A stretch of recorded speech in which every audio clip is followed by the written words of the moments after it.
So it's a beautiful morning here, and I thought I'd come out here and do this next word study that I put together. It's on the word service. Um, we, as members of the body of Christ, have our calling. We have our experiences individually and intimately directed toward God as He gives it each moment, moment to moment.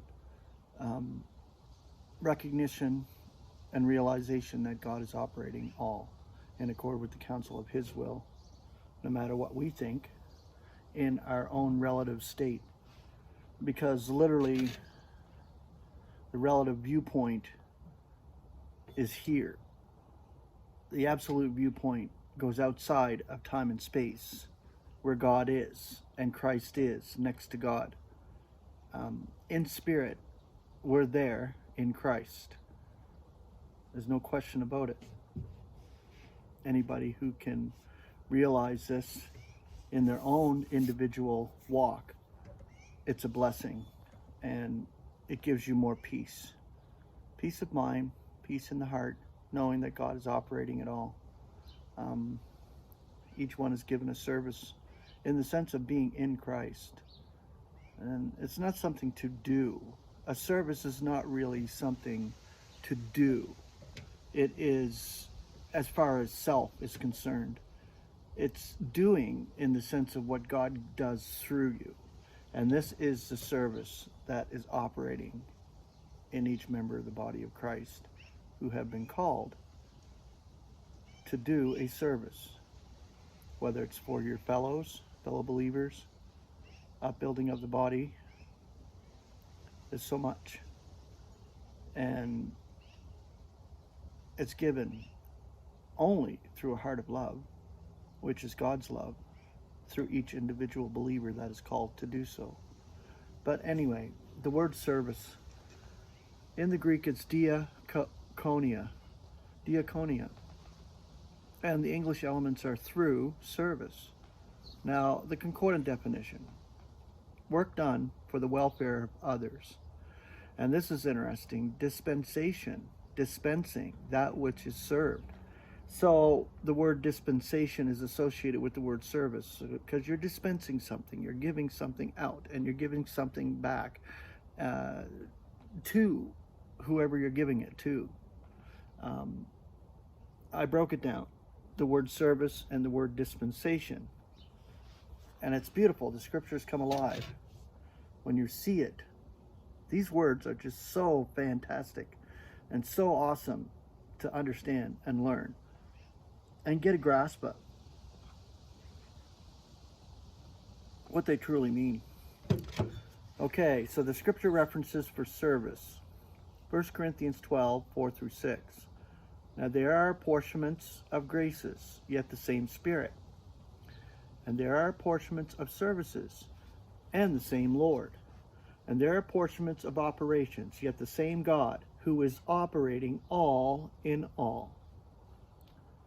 1 Corinthians 16:15. Now I'm entreating you, brethren, you are acquainted with the house of Stephanas and Fortunatus, that it is the first fruit of Achaia, and they set themselves to the service for the saints. 2 Corinthians 6:3. We are giving no one cause to stumble in anything, lest flaws be found with the service. 2 Corinthians 8:4. With much entreaty beseeching of us the grace and the fellowship of the service for the saints. Colossians 4:17. And say to Archippus, look to the service which you accepted in the Lord, that you may be fulfilling it. 1 Timothy 1:12. Grateful am I to him who invigorates me, Christ Jesus our Lord, for he deems me faithful, assigning me a service. 2 Timothy 4:5. Yet you be sober in all things, suffer evil as an ideal soldier of Christ Jesus, do the work of an evangelist, fully discharge your service. 2 Timothy 4:11. Luke only is with me, taking Mark, lead him back with you, for he is useful to me for service. Okay, the word dispensation, Romans 11:13. Now to you am I saying, to the nations, inasmuch as indeed then I am the apostle of the nations, I am glorifying my dispensation. 2 Corinthians 4:1. Therefore, having this dispensation according as we were shown mercy, we are not despondent. Romans 12:6-8.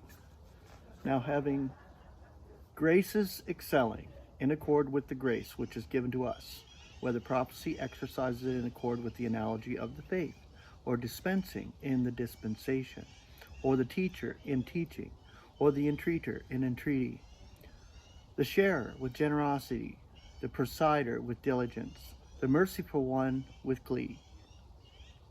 Romans 15:31, that I should be rescued from the stubborn in Judea, and my dispensation for Jerusalem may be becoming well received by the saints. 2 Corinthians 2:7-8. Now if the dispensation of death by letters, chiseled in stone, came in glory, so that the sons of Israel were not able to look intently into the face of Moses, because of the glory of his face, which was being nullified, how shall not rather the dispensation of the Spirit be in glory?